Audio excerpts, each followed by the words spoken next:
Hello, I'm Richard Vobes and I'm having some breakfast.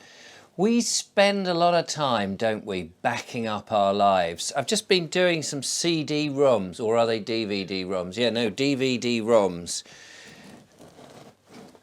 of, I do a podcast called The Naked Englishman podcast. I do it every day. It's a raw podcast and I just sit with my recorder and I record things that are on my mind. I talk about behind the scenes of running a YouTube channel.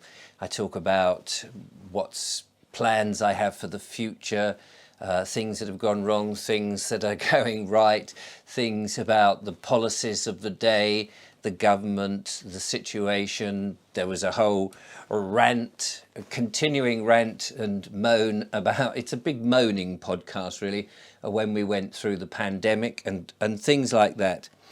And I have loads of these files and they're slowly building up on the old hard drive. And I thought, well, this morning I better go and back them up. Have I got some, what am I going to put them on? Do I continually buy hard drives, little small portable hard drives, or do I put them onto DVDs? I have in the past been putting them on some DVDs and I've only got a few DVDs left. So I thought, right, okay, I'll use some of those. I probably need to order them, but DVDs only give you, I think it's something like 4.7 gig or something like that, just over 4.5 gigs, which these days is nothing, is it? You know, we're recording our lives. We're recording things we want to keep, and more of what we do is digital. And it seems to me that that's very transitory. It's just noughts and ones on a thing that's difficult to conceive. Whereas, you know, baking bread, for example, I baked this loaf last night. Oh, I have cut that crooked. I have cut that very crookedly. Never mind. I'll do another one in a minute. Now the choice I've got is to put that into the toaster, but I'm trying to save electricity like so many people, so I'm just going to have it as bread. It's beautiful. It's actually spelt bread that I bought some spelt flour yesterday, and I thought, you know, I'll make some bread. And the lovely Julia came round, and we were sitting here in the kitchen. The Essie was on my wood-burning stove, which is my kitchen stove. It also heats the hot water. It keeps the room nice and warm. We were sitting there. Julia was reading to me. We do this. We read to one another out loud. It's very lovely. And I was making bread. Domestic bliss. I have just painted that picture, haven't I? And it was. Unfortunately, Julia couldn't stay. She had to go back. She's still living with her ex at the moment. They're in the process of separating and all of those things. So it's all very difficult. But she had to go back because of the children, etc. Anyway, we had a moment and it was lovely. And I was baking the bread, and here is the bread. And the thing about it is, the bread is real. It's not digital. I don't have to back it up. I could take pictures of it. And I did send her some pictures as it came out the oven. I said, here we go, here's the loaf I made, and we could share it. But they were only momentary. And I thought, I don't need to keep them. And on my phone, I thought, yes, my phone is loading up with pictures, as we all have these smartphones, and we're all filling up the hard drive continually with tact. Most of the stuff, it seems to me, that what we record and we think we're going to want to look at is rubbish. Are we? Do we ever go back on our phones? Maybe some people do, but I find it rare to go back and enjoy moments that I took which were really just a fleeting thing to share at that moment, but not really to be kept, more to enhance the memory of the moment. And what I worry is that when we record stuff all the time, we're almost saying, I'm not recording it here, in this memory, in the brain, in the thing that's permanently with us, that you don't need to back up, you just need to look after it. Obviously you can't share those memories other than in a verbal way or in a written way in some way. You have to sort of pull it out of them if you're sharing those, or in a verbal way, spoken way. But they're yours. But I think that we often we're photographing stuff that we're almost forgetting the event itself because we're hidden behind cameras and phones and things, and we're not actually experiencing life. We're putting it into a digital hard drive that eventually will break or will be superseded by something else, and we won't be able to access it, or we'll be able to access it but at a cost. It'll be stored in the cloud or something like that, and we pay for the privilege. And yet we could, if we wanted to, just remember and experience the event, whatever it is, for ourselves, and not have it as this funny little fleeting thing. So I go through my phone regularly now and just delete stuff. You know, I'll be given pictures and I'll go, yes, no, that's great fun, I've seen it, and then I don't need to keep it, I don't need to go back and look at it. I'm curious whether you do anything similar, because it seems to me that we're backing up our lives constantly, having to, because we're adding to our lives all the time. Emails that come in, I mean, do you know, if you get emails or messages on Facebook or in Instagram, do you keep them? Do you cherish them? Are they important to you, or are they just fleeting? I would say that most of those, you read them, forget them. But if it's an email, tend to sort of end up with, again, huge volumes of space with communications that you're never going to reread. Why do we keep them? I don't know. And then that got me thinking about the way a lot of technology is going anyway. We used to be able to buy something, for example, music. Unless you get into albums on vinyl, or you still buy CDs, we tend to download them, don't we? But not even that anymore. We stream them, which means that we don't even have them. We don't have a physical object that you could lend to a friend and say, oh, here's my so-and-so album, here, borrow that, like we might have done in the old days. We don't do that because the friend can just download it for themselves if they want. You can send them a link. It's all very convenient. But of course, in order to stream it, you're probably having to pay for a service. And I don't know, it seems less personal than saying, hey, look, here's a few of my records, let me lend those to you, you give me some of your records, or that you can somehow peruse somebody else's library of records. That's why I buy second-hand books. I looked at the Kindle when it first came out and other book reading devices, and I thought to myself, I'm not happy. I know it's convenient. It's convenient. The digital world is very convenient. I mean, I couldn't do this in the old-fashioned way, in the analog way of using film and get it to you so quickly and as cheaply as I can. That's true. But there is something about having objects in your life. Now, I know a lot of people like to, as they get older, they like, what do they call it, where they get rid of all the objects in their life and they have this minimalist type of lifestyle. But so the things they need, they can access. There was this whole thing about being a digital nomad, that you could basically, all you needed was a laptop. You didn't need stuff. You know, you could have your few items of clothing, and now people will deliver everything to you. You don't even need to cook anymore. People will deliver it to you. And I'm slightly worried about that whole concept, because you're basically relying on other people, other services, which you pay for, to do your bidding. That means that you don't do it yourself.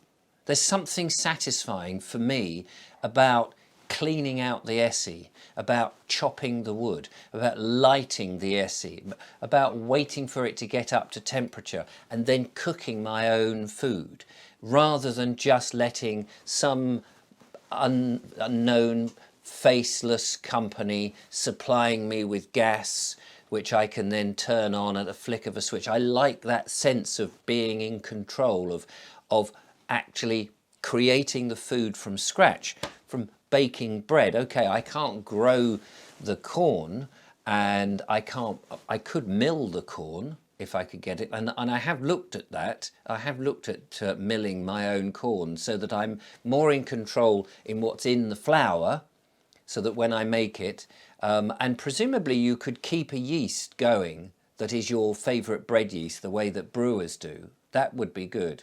And being a bit more in control of stuff rather than just relying on everybody else to do stuff. Now, you may think I'm barking mad, but it does seem that while letting a baker bake your bread is quite a good thing, if they are a good, honest baker who gets their flour from a good source and isn't packed with all sorts of additional things that you don't really want, or all the goodness taken out of your flour, and bakes the bread in a wholesome way, and then he is doing you a service, a good service, as opposed to, say, that, you know, the vast swathes of commercial bread, which is produced in a way that actually isn't terribly good for you, is probably making you overweight, and is produced with flour that is not as wholesome as it could be.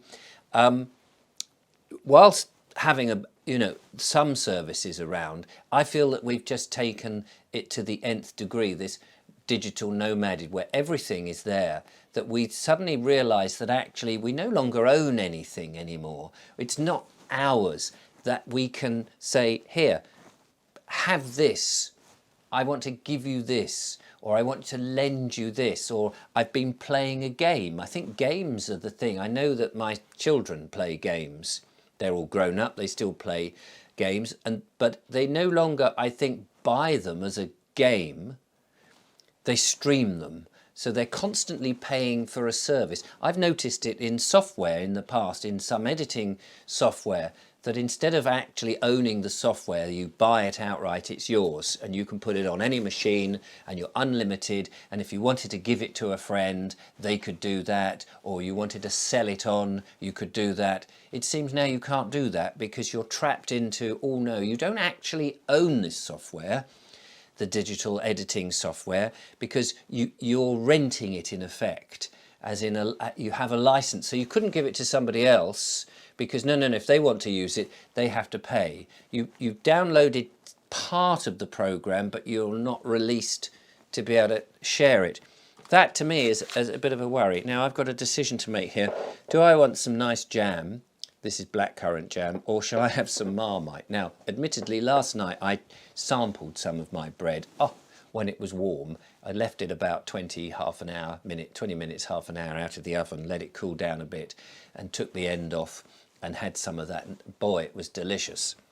So I've got butter on here, and I put a bit of jam on. So I think today will be a Marmite day, and I know that will upset some people because some people don't like Marmite, and some people love it, and I just happen to love it. So this is part of my breakfast that you've joined me here. And there's something rather joyous about this, not having a rushed time, and to enjoy and chat with friends. The world that we're in, this chatting, it is made convenient, isn't it? You can chat over things, these apps that you can get on your phone, so you can be remote. You can be on Zoom, I think is one. I don't use Zoom. And you can chat to friends, and it is quite nice. I mean, if you're on your own, I think there are many advantages to the digital world, but I think there's also shady versions of it. You never quite know, do you, when you're on your phone? I'm looking over there because that's where my phone is sitting. Who's listening?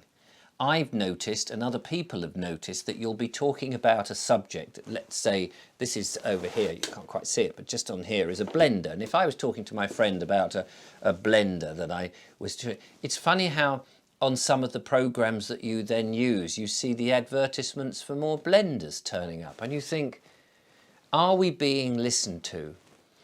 I think we are. I think we are in more ways than we realise. Not necessarily by humans, but by bots that are looking for keywords.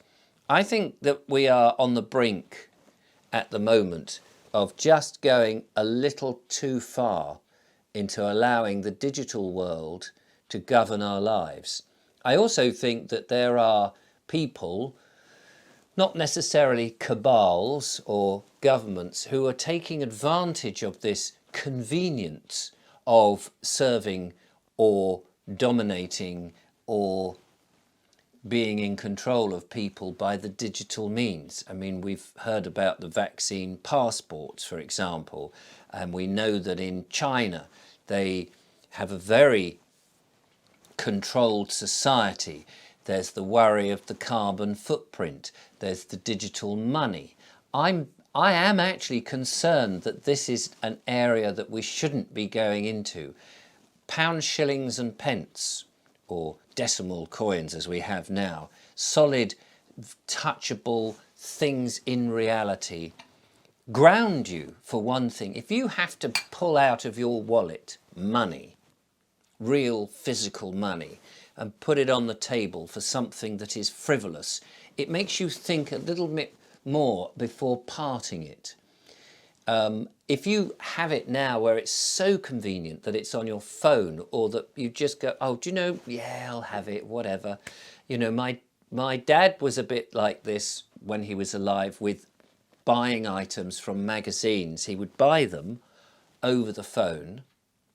He had a credit card, and when they came, clothes mostly, when they came and they were too big, or he didn't like the look at them, or they were not the right type of material in the end, or for some reason he was disappointed, he wouldn't send them back because it was too much faff to go wrap them up and go down to the post office, which was miles away. I mean, this was before we had all the couriers and stuff. I've spoken about this before. But I think it's that ease of buying something and not really thinking twice. But all the time, it's incremental payments, isn't it, that we're doing? Whereas if you're using cash, you're seeing your money, your wealth disappear to somebody else, and you're weighing up, do I really want that item?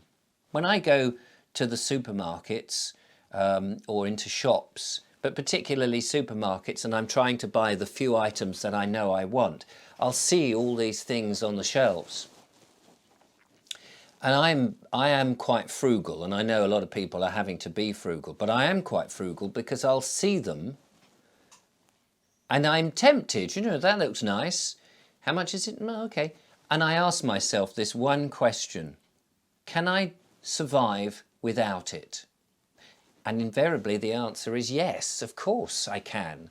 It's an unnecessary thing for my life. Yes, it might enhance my life temporarily, like the photographs on the phone that I end up then, do I have to back them up, or have I got to go through and delete them all? Can I survive without it? Probably is the answer. Most likely is another. And I'll just end up buying the essentials. Now you may think, oh, well, that's a sad old life, isn't it? If everybody did that, there'd be so many businesses out of business because nobody would be buying stuff. And I guess that's true, but so many of these businesses that are tempting you with these things are the large, big corporations who are tempting you to spend just that extra £1 or £2 that you actually might need to keep yourself warm or buy essentials. I don't know. But we are backing up our lives, constantly backing up our lives from all this digital nonsense. I've been rambling a little bit as I put my breakfast together, and sometimes this is how my brain goes. I just think about things and I ramble along and think, yes, I need to keep a hold on myself, which is why I'm not really on Instagram. I have an account. I don't put any pictures on anymore. I have Facebook, but I really don't know why I'm there. I don't put any personal details on Facebook. I have had Twitter for a long time, pretty much since it started. And then I was off it for years because it was just seemed to be a place for abuse and nastiness, or just continual promotions of ideas that I wasn't interested in. Since it's been in new ownership, I've just looked a little bit at it, but I don't know whether it's worth being on. And I mainly concentrate on YouTube. My website, I'm not updating anymore because I've changed the format. I don't even see the point anymore. it's a strange old world that we're living in, but I'm finding myself clinging to real objects, things that have meaning, rather than this false and fake make-believe world behind flat screens. What do you think? Are you worried about all of where we're going with all of this? Are you constantly backing up your life? Or have you all got it perfectly in line in your head and you know exactly what's happening? Be interested to know. Leave a comment if you wouldn't mind. Anyway, thank you for watching. I'm going to have my coffee and my Marmite on fresh bread and enjoy my breakfast, and I'll see you again. Thanks for watching. Bye-bye.